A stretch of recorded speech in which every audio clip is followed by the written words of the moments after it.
I decided to choose the thoracic cavity because I worked as a surgical technologist in the cardiovascular unit, and I absolutely loved working on the heart and lungs. It was amazing.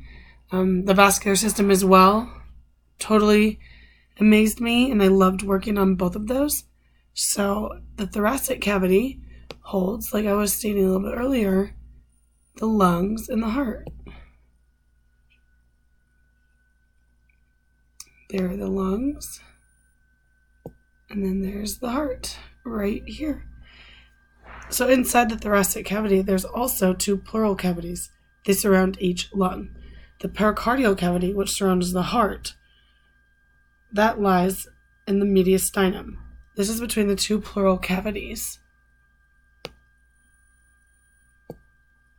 Mediastinum, and then obviously the pleural cavities will surround each of the lungs.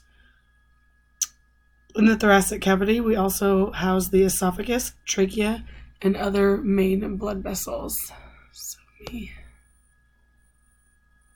get a better visual. And obviously that will go through the throat and out your mouth, but that is the thoracic cavity.